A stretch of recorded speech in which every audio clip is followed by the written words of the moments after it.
56. అంటే మీరు ఇప్పటికీ చూసే ఉంటారు కదా, ఎన్నిసార్లు మీరు ప్రభుత్వాలకు ఓటేసి ఉంటారు ఒక్కసారి వేసాను. ఒకేసారి అయితే అంటే ఇన్ని ఇయర్స్లో ఒకసారి వేయడమేంటి సార్? ఓటర్ కార్డు లేక. ఓకే. అదే సార్, మీరు ప్రధానంగా విశాఖలో ఎటువంటి సమస్యలు గుర్తించారు? ఒకవేళ వచ్చే ప్రభుత్వం కూటమి ప్రభుత్వం అయినా సరే, వైసీపీ ప్రభుత్వం అయినా సరే, ఉమ్. విశాఖను కానీ లేదా రాష్ట్రాన్ని కానీ ఎటువంటి అభివృద్ధి చేయాలనుకుంటున్నారు? అంటే ప్రధానంగా ఎటువంటి సమస్యలు మీ దృష్టికి ఏమైనా వచ్చాయేమో చెప్పండి. ప్రధానంగా నా దృష్టిలో ఉన్న సమస్య వ్యాపారస్తుడు బతకడం కష్టం విశాఖపట్నంలో. ఎందుకంటే ల్యాండ్ లార్డ్లు మాత్రమే బతకాలి ఇక్కడ, వ్యాపారస్తుడు బతకూడదు. వ్యాపారస్తుడు ఎంత సంపాదించినా వాళ్ళకి అప్పచెప్పేసి వెళ్ళిపోవాలి. అది విశాఖలో ఉన్న పెద్ద సమస్య. ఈ విశాఖ నుంచి ఉత్తరాంధ్ర నుంచి దక్షిణాంధ్ర వరకు మొత్తం అంతా బాకింది. ఇక్కడ 10,000 ఎత్తుంటే ఆడు 15,000 చేస్తే ఇటు 30,000 చేస్తాడు. ఈ విధంగా వ్యాపారస్తులను భయపడుతున్న విశాఖ వాసులు. సో ఇప్పుడు 18 సంవత్సరాలు కొంతమంది ఓటు నమోదు చేసుకున్నారు. సో వారు ఓటు వేసే వాళ్ళకి మీరేం చెప్పదలుచుకున్నారు? కొత్తగా 18 సంవత్సరాలు ఓటు వేసే వాళ్ళకి ఏ అవగాహన ఉండదు రాజకీయాలు. వాళ్ళు ఓటు వేయకపోవడమే మంచిది.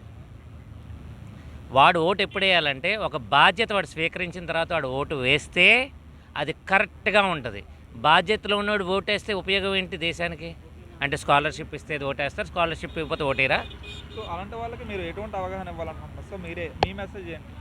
నా మెసేజ్ ఏంటూ ఒకటి, వాడు ముందు బాధ్యతగా వాడి కష్టం మీద వాడు చదువుకోవాలి. వాడెవడో రుద్దితే చదవడం, డొనేషన్లు కడితే చదవడం కాదు. స్వయం శక్తితో చదివి పైకి రావాలి. ఆ తర్వాతే వాడికి బాధ్యత తెలుస్తుంది. ఇంట్లో వాళ్ళు ఫీజులు కడితే చదివేస్తే వాడికి ఎలా బాధ్యత తెలుస్తుంది? ఇప్పుడు ఒక అరగంట ఆగామనుకోండి బీచ్ రోడ్లో రైమని వెళ్తాయి. ఆడిని ఆపడానికి పోలీసు వాడికి భయం. ఎందుకంటే ఈడెక్కడ తిరగబడిపోతాడని. ఆడిపోతే ఈడిపోతాడు. సో అలాంటి బాధ్యత ఉన్న పిల్లల్ని ఓటు ఎందుకు వాళ్ళకి? సో వాళ్ళకంటూ ఒక స్టేజ్ వచ్చి వాళ్ళకంటూ బాధ్యతలు తెలిస్తే అప్పుడు ఓటు వేయాలి. ఇప్పుడు పెట్రోల్ ఏమైనా ఊరికినే వస్తుందా? మనం ఇంపోర్ట్ చేసుకుంటున్నాం. అది ఎంత వాల్యుబుల్గా వాడుకుంటే అంత వాల్యుబుల్గా బాగుంటుంది. బట్ అన్వాల్యుబుల్గా వాడితే ఏముంటుంది? అనవసరంగా అందరికీ ఖర్చు, అంటే ఒకటి వృధా చేసినందుకు 10 మంది ఖర్చు పెరుగుతుంది. అదొకటే కాదు, చాలామంది అంటే యూత్ చాలా వరకు అవసరం లేనివే వాడుతున్నారు, అవసరాన్ని పట్టించుకోవట్లేదు. నాకు జాబ్ రాలేదంటున్నాడు. నువ్వేం చదువుకున్నావు జాబ్ ఇవ్వాలి? నాకు జాబ్ లేదు, నాకు ఆడివ్వలేదు, ఈడవ్వలేదు, నువ్వేమిచ్చావు? యూత్ గవర్నమెంట్ చదివిస్తుంది కదా, డాక్టర్స్ని వీళ్ళందరినీ చదివిస్తుంది. వాళ్ళు తిరిగి గవర్నమెంట్ ఏమిచ్చారు? వాళ్ళు గవర్నమెంట్కి ఏమిచ్చారు గిఫ్ట్?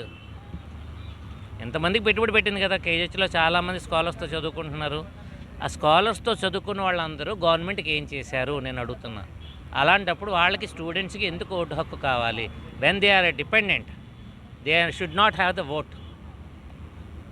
గవర్నమెంట్కి ఏం చేశారంటే ఏం చేయాలండి గవర్నమెంట్కి వాళ్ళు? గవర్నమెంట్ ఇన్వెస్ట్ చేసింది కదా మీ మీద. ఇన్వెస్ట్ చేసినప్పుడు బాధ్యతగా ఉండి మీరు గవర్నమెంట్కి ఏదో ఒకటి చేయాలి కదా. ఇప్పుడు మనం జాబుల కోసం పరాయి దేశాలకు ఎందుకు వెళ్ళాలి? ఆ జాబ్లు ఇక్కడే క్రియేట్ చేయొచ్చు కదా. టాలెంట్ లేదా? అందరికీ టాలెంట్ ఉంది. ఇప్పుడు 10th క్లాస్ ఫెయిల్ అయినాడు చదువుకోవడానికి పనికిరాడు అన్నది ఏం లేదు కదా. ఎంత చదువుకుంటున్నాడు, గవర్నమెంట్ ఎంత ఇన్ఫ్రాస్ట్రక్చర్ ఇచ్చిన తర్వాత కూడా నేను అమెరికా పోతా, నేను ఆస్ట్రేలియా పోతా, ఎక్కడే ఉంది. ప్రతి ఒక్కడికి మన దేశం అంటే లోకువ. ముందు అది మారాలి. ఇంకొకటి, యూత్ ఫస్ట్ కెరియర్లోకి ఎంటర్ అయ్యే ముందు ఫస్ట్ ఆఫ్ ఆల్ భగవద్గీత చదవాలి. భగవద్గీత అంటే అది జాతీయ గ్రంథమో ఈ మతానికి చెందిన గ్రంథమో కాదు, ద వే ఆఫ్ లివింగ్. అది చదివితే ఆటోమేటిక్గా వాడు ఎటువైపు వెళ్ళాలి, ఏం చేయాలన్నది వాడికి బోధపడుతుంది. అది చదవకుండా ఉంటే కొంతమంది ఓరకుక్కలు అవుతారు, కొంతమంది దేశద్రోహులు అవుతారు, కొంతమంది